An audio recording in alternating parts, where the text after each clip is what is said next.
Please look ahead and slightly to the left. Flying in are the 9 light combat aircraft Tejas in arrow formation. The LCA is the smallest and the lightest aircraft in its class in the world and yet packs a powerful punch. Ladies and gentlemen, the Tejas.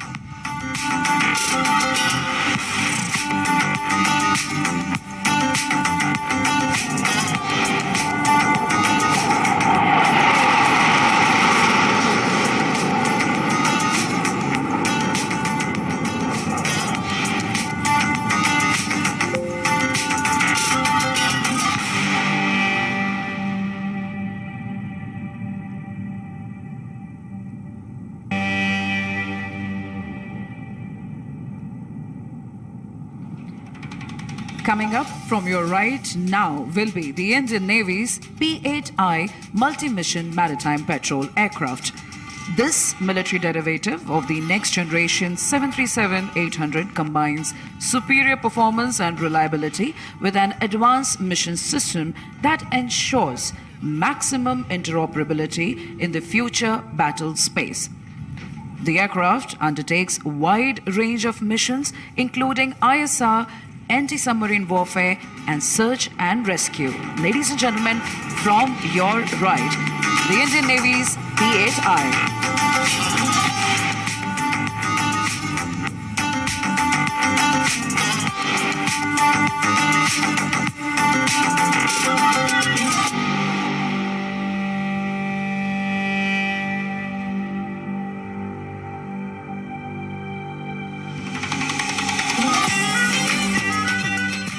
Ladies and gentlemen, please brace yourself for the mighty jets, the Sukhoi 30 MKI, bringing in an element of surprise very soon.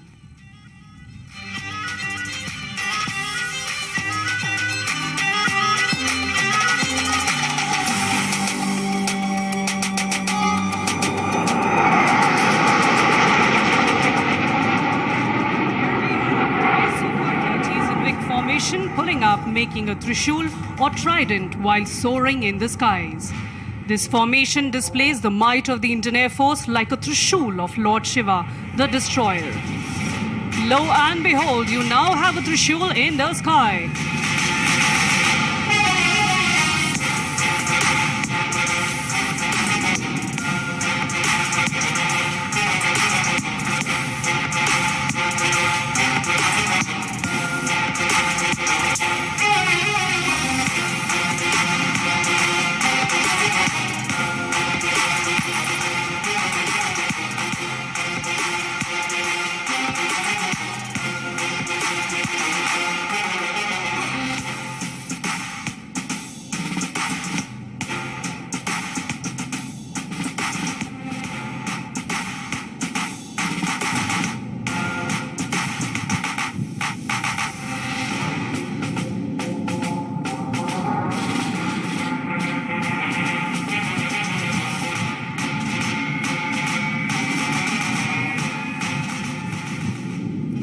We now hand over the proceedings to the inaugural area. Honorable Prime Minister of India, Shri Narendra Modi ji, Honorable Governor of Karnataka, Shri Thawarchand Gehlot ji, Honorable Raksha Mantri, Shri Rajnath Singh ji, Honorable Chief Minister of Karnataka, Shri Baswaraj Bommai ji, Honorable Minister of Civil Aviation, Shri Jyotiraj Scindia ji, Honorable Raksha Rajya Mantri, Shri Ajay Bhatt ji, distinguished dignitaries and guests, friends from the media, ladies and gentlemen, Namaskara, Yellarigu Aero India ge Suswagata. Good morning and welcome to the inaugural ceremony of the 14th edition of Aero India 2023. India is a land of a billion heartbeats, a billion dreams, a billion ideas, and a billion possibilities. As our Honorable Prime Minister leads us towards an Atmanirbhar Bharat, we are fortunate that the Prime Minister has graced the largest ever Aero India this year, the runway to a billion opportunities. May I request the Honorable Raksha Mantri, Shri Rajnath Singh ji, to convey the welcome address.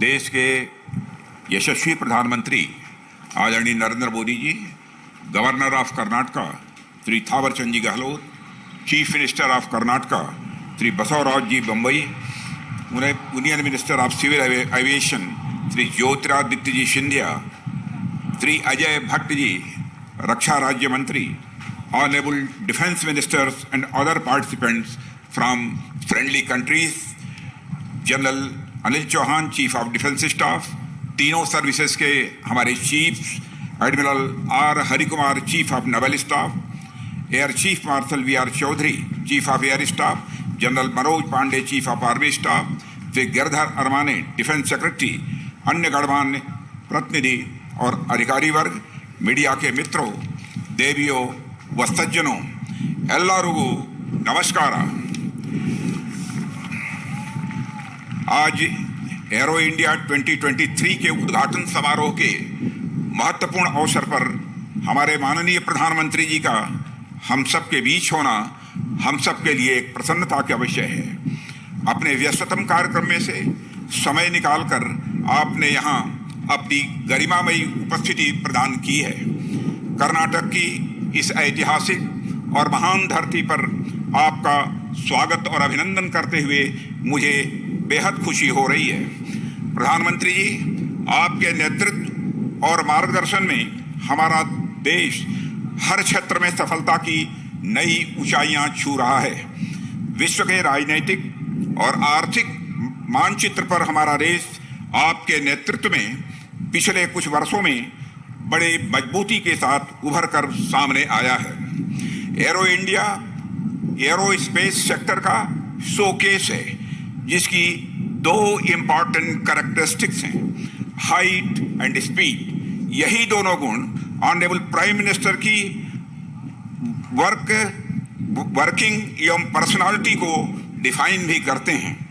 Height of integrity and commitment for India, speed of decision making and delivering results.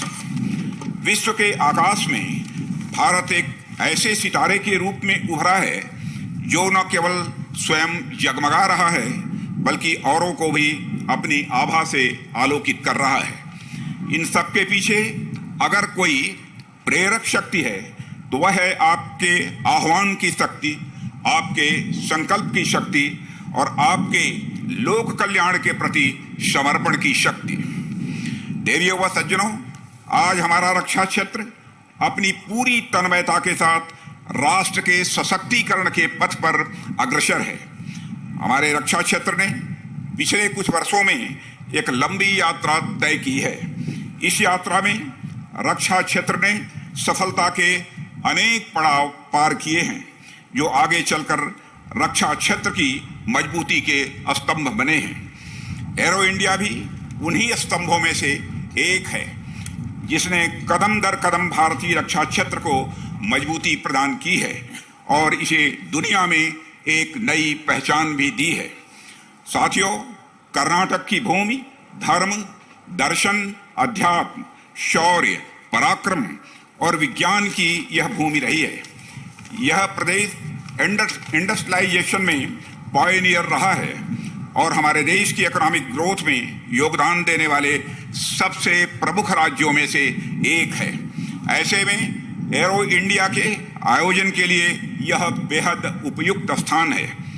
पिछले एक सप्ताह में 3 अलग अलग कार्यक्रमों में मुझे प्रधानमंत्री जी का स्वागत करने का अवसर मिला है। पहला तुमकुरु, दूसरा लखनऊ और तीसरा आयोजन आज बेंगलुरु में संपन्न हो रहा है। इनमें तीनों ही कार्यक्रम इंडस्ट्रियल और इकोनॉमिक ग्रोथ से संबंधित रहे हैं, जिसमें से 2 तो कर्नाटक राज्य से ही जुड़े हुए हैं। इससे हमें क्या देखने को मिलता है? इससे यह देखने को मिलता है कि देश के इंडस्ट्रियल और इकोनॉमिक ग्रोथ के प्रति प्रधानमंत्री जी का कमिटमेंट कितना स्ट्रांग है। साथियों, एरो इंडिया का यह आयोजन देश के, विशेषकर कर्नाटक राज्य के इंडस्ट्रियल और इकोनॉमिक ग्रोथ के प्रति आपके कमिटमेंट का एक एक्सप्रेशन है। प्रधानमंत्री जी, कर्नाटक की भूमि चंदन की भूमि है। जिस तरह यहाँ के चंदन की सुगंध देश दुनिया में दूर दूर तक फैलती है, उसी तरह यहाँ आयोजित होने जा रहे एरो इंडिया के माध्यम से भारत की रक्षा क्षमताओं की प्रसिद्धि दूर दूर तक फैलेगी, ऐसा मेरा विश्वास है। इस आयोजन को इतने ग्रैंड स्केल पर आयोजित करने में श्री बसवराज जी बोम्मई, चीफ मिनिस्टर कर्नाटका का योगदान अत्यंत प्रशंसनीय है।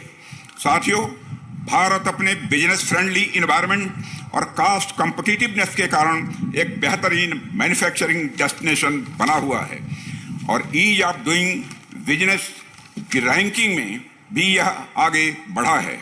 हमारे माननीय प्रधानमंत्री जी की व्यापक दृष्टि और संकल्प के साथ भारत दुनिया की 5वीं सबसे बड़ी अर्थव्यवस्था बन गया है और अगले 4-5 वर्षों में यह दुनिया की तीसरी सबसे बड़ी अर्थव्यवस्था बनने की राह पर तेजी से आगे बढ़ रहा है। इस वर्ष भारत की G20 की प्रेसिडेंसी भी ग्लोबल फोरम पर भारत के बढ़ते कद को दर्शाती है। देवियों व सज्जनों, इस आयोजन में अनेक देशों के defence ministers, service chiefs, CEOs, officials और डेलीगेट्स भाग ले रहे हैं। मैं आप सभी का रक्षा मंत्रालय, भारत सरकार की ओर से हार्दिक स्वागत और अभिनंदन करता हूं। मुझे इस अगस्त गैदरिंग को यह बताते हुए बेहद खुशी हो रही है कि इस एग्जीबिशन में देश विदेश से 700 से अधिक एग्जीबिटर्स अपनी बेस्ट टेक्नोलॉजी और प्रोडक्ट्स का प्रदर्शन कर रहे हैं। इस तरह की विशाल भागीदारी भारत के उभरते बिजनेस पोटेंशियल में डोमेस्टिक एवं ग्लोबल बिजनेस कम्युनिटी के एक नए कॉन्फिडेंस का भी प्रमाण है। मैं आप सभी से डिफेंस मैन्युफैक्चरिंग हब बनने की ओर भारत की यात्रा में सहयात्री बनने का भी आह्वान करता हूं। अंत में एक बार फिर एरो इंडिया 2023 के इस महाकुंभ में हमें अपना मार्गदर्शन देने के लिए, यहाँ उपस्थित होने के लिए प्रधानमंत्री जी का हृदय से आभार व्यक्त करता हूँ। अतिथियों को हमारे यहाँ भगवान का दर्जा दिया गया है। मैं देश विदेश से पधारे देवतुल्य सभी आगंतुकों की उत्साहजनक भागीदारी के लिए धन्यवाद देते हुए यहीं पर अपना निवेदन समाप्त करता हूँ। आप सबको बहुत बहुत धन्यवाद।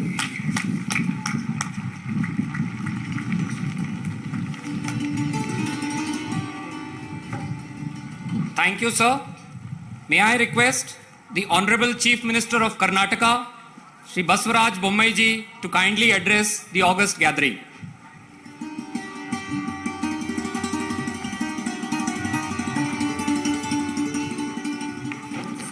ಎಲ್ಲರಿಗೂ ನಮಸ್ಕಾರ. ದೇಶದ ಅತ್ಯಂತ ಪ್ರತಿಷ್ಠೆವಾಗಿರುವಂಥ aero India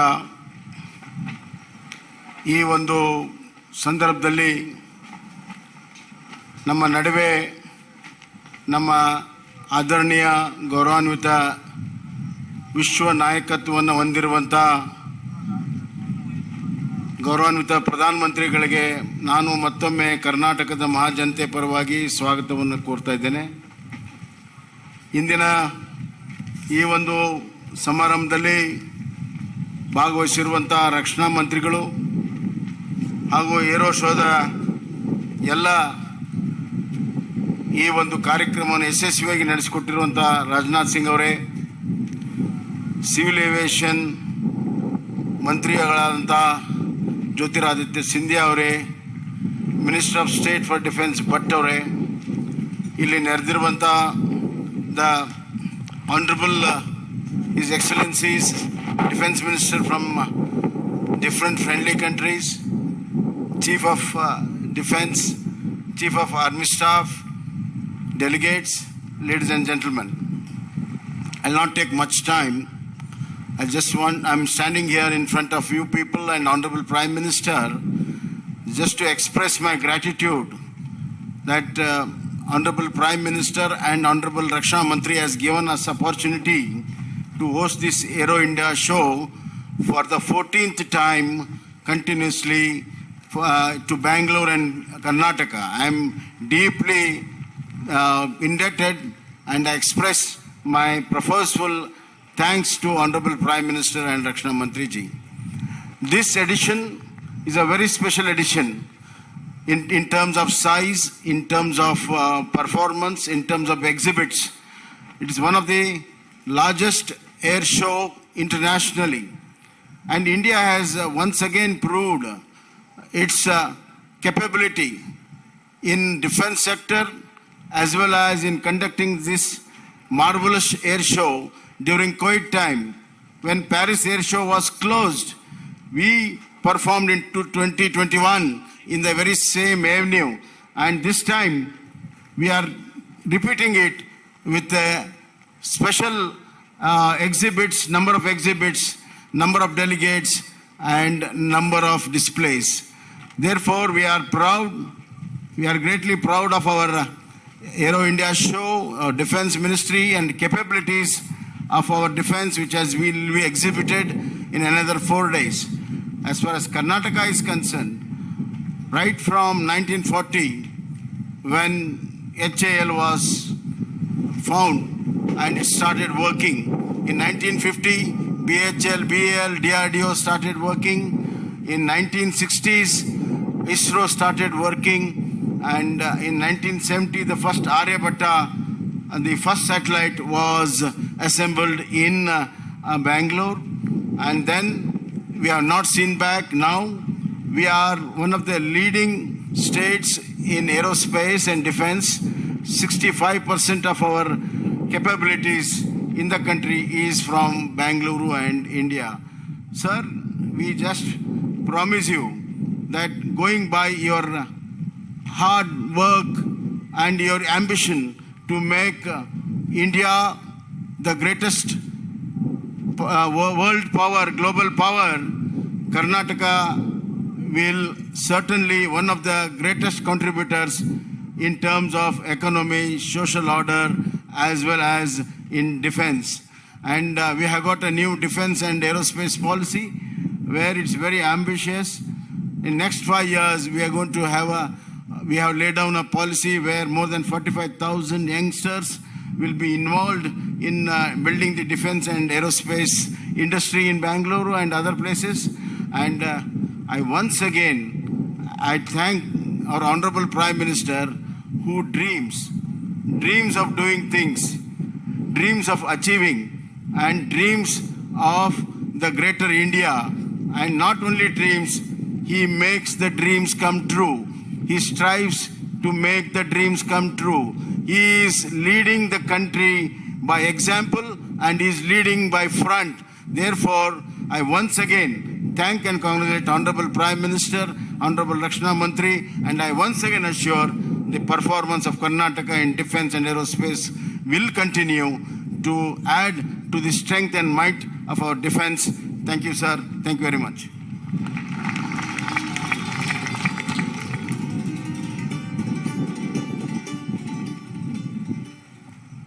Thank you, sir. May I request the Honorable Prime Minister, Shri Narendra Modi ji, to release the Aero India 2023 commemorative stamp.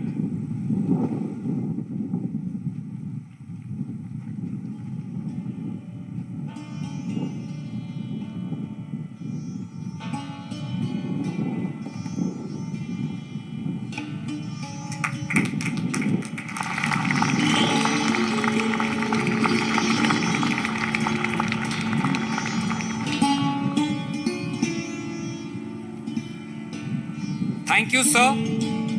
It is my privilege to request the Honorable Prime Minister, Shri Narendra Modi ji, to kindly address the distinguished gathering of Aero India 2023.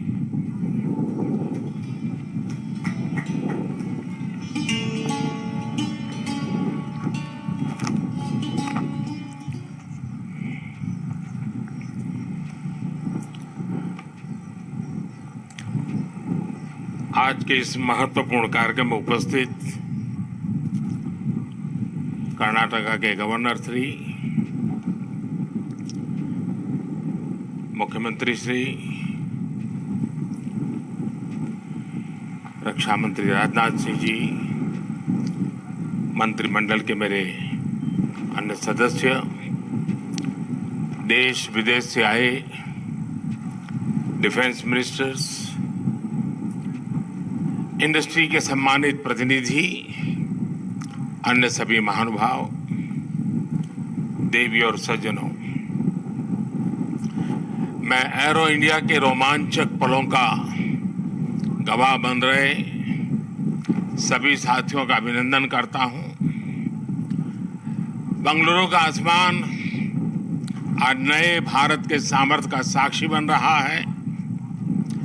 Bengaluru का आसमान आज इस बात की गवाही दे रहा है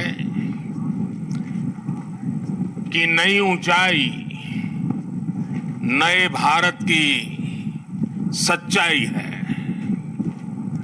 आज देश नई ऊंचाइयों को छू भी रहा है और उन्हें पार भी कर रहा है। साथियों, एरो इंडिया का ये आयोजन भारत के बढ़ते हुए सामर्थ्य का उदाहरण है। इसमें दुनिया के करीब 100 देशों की मौजूदगी होना दिखाता है कि भारत पर पूरे विश्व का विश्वास कितना बढ़ गया है। देश विदेश के 700 से अधिक एग्जीबिटर्स इसमें अपनी भागीदारी कर रहे हैं।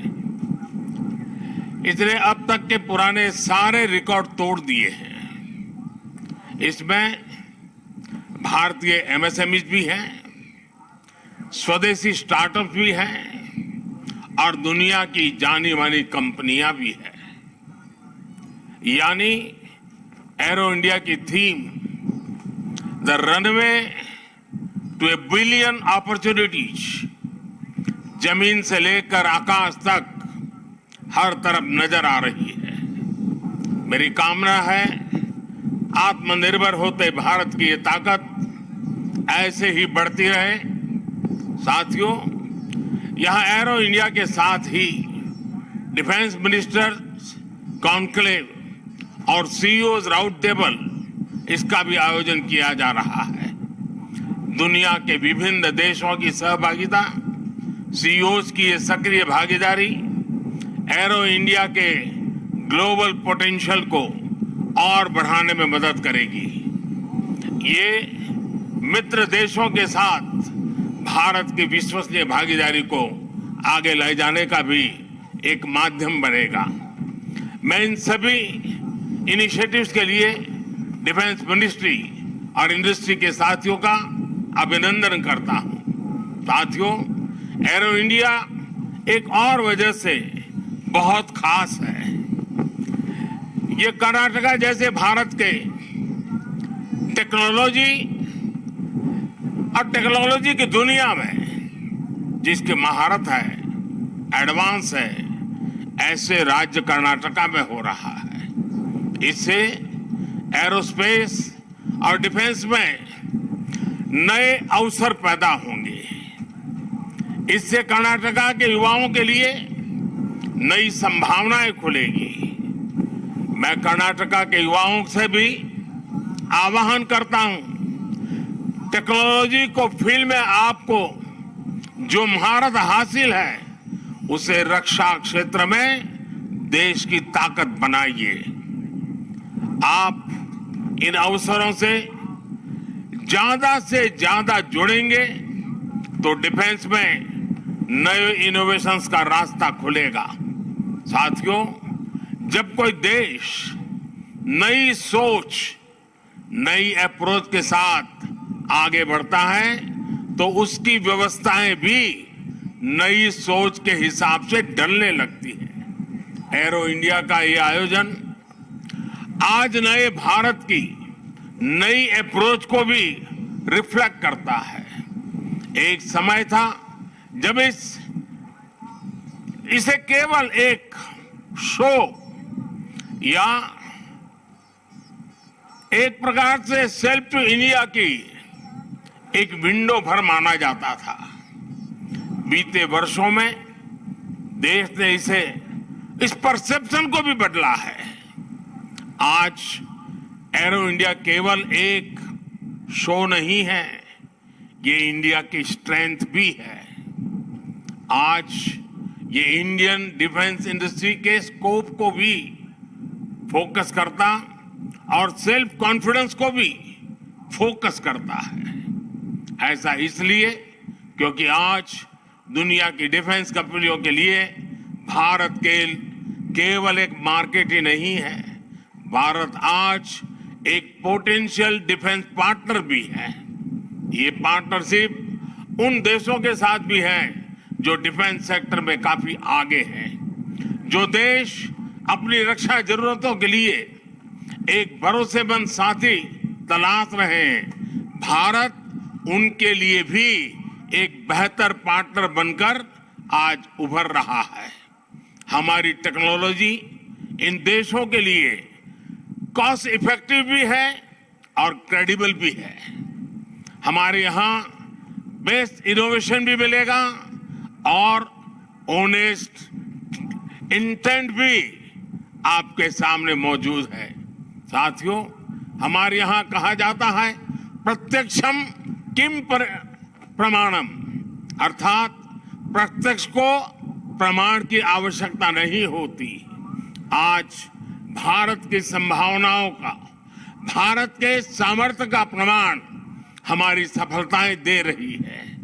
आज आकाश में गर्जना करते Tejas fighter planes make in India के सामर्थ्य का प्रमाण है। आज हिंद महासागर में मुस्तैद aircraft carrier INS Vikrant make in India के विस्तार का प्रमाण है।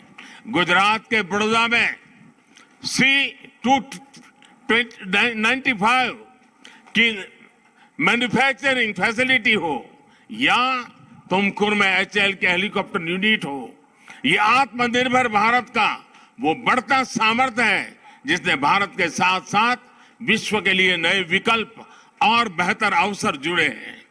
साथियों, 21वीं सदी का नया भारत अब न कोई मौका खोएगा और ना ही अपनी मेहनत में कोई कमी रखेगा। हम कमर कस चुके हैं। हम रिफॉर्म्स का रास्ते पर हर सेक्टर में रिवॉल्यूशन ला रहे हैं। जो देश दशकों से सबसे बड़ा डिफेंस इंपोर्टर था, वो अब दुनिया के 75 देशों को डिफेंस इक्विपमेंट एक्सपोर्ट कर रहा है।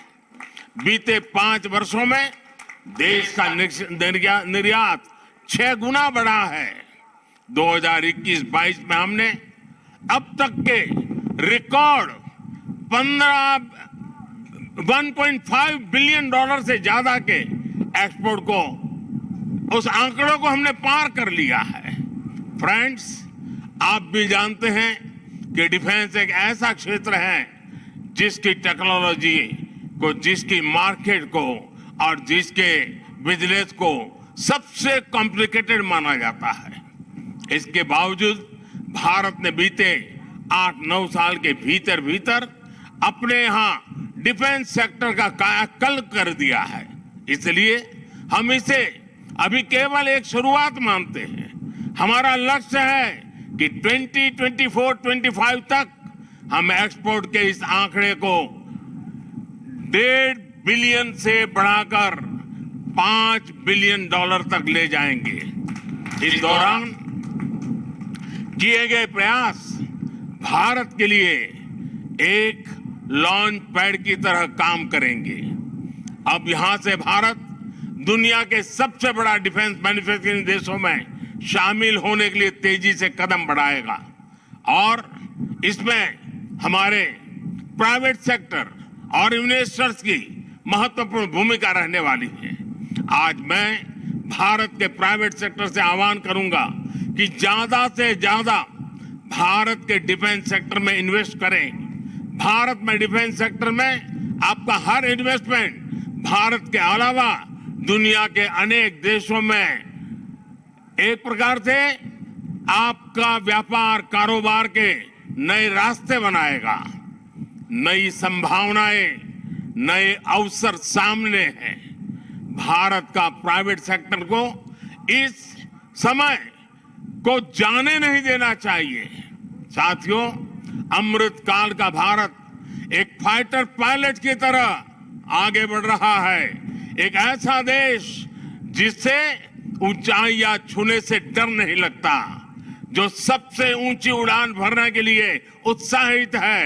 आज का भारत तेज सोचता है, दूर की सोचता है और तुरंत फैसले लेता है।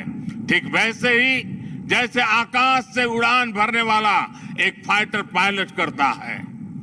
और सबसे महत्वपूर्ण बात, भारत की रफ्तार चाहे जितनी तेज हो, चाहे वो कितनी भी ऊंचाई पर क्यों न हो, वो हमेशा अपनी जड़ों से जुड़ा रहता है।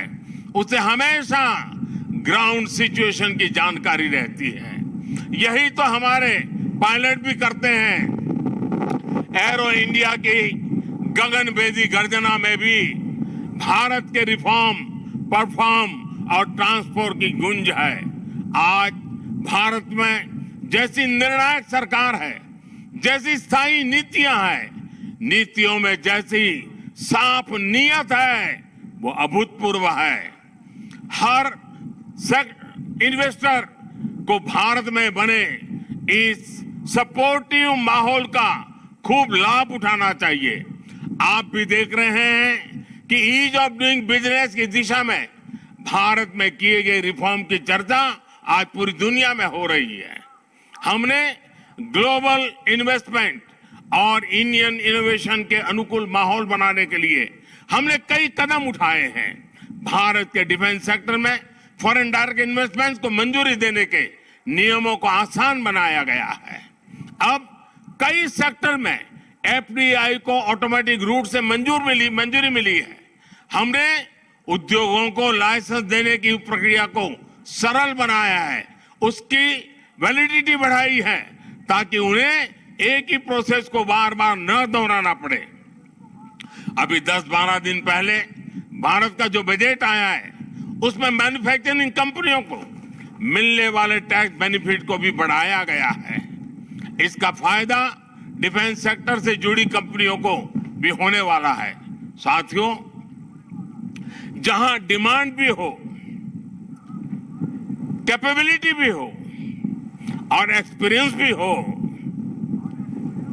नेचुरल प्रिंसिपल कहता है कि वहां इंडस्ट्री दिनों दिन और आगे बढ़ेगी। मैं आपको भरोसा दिलाता हूं कि भारत में डिफेंस सेक्टर को मजबूती देने का सिलसिला आगे और भी तेज गति से बढ़ेगा। हमें साथ मिलकर इस दिशा में आगे बढ़ना है। मुझे विश्वास है आने वाले समय में हम एरो इंडिया के और भी भव्य और शानदार आयोजन के गवाह बनेंगे। इसी के साथ आप सभी का एक बार फिर बहुत बहुत धन्यवाद करता हूं और आप सबको अनेक अनेक शुभकामनाएं देता हूं। भारत माता की जय।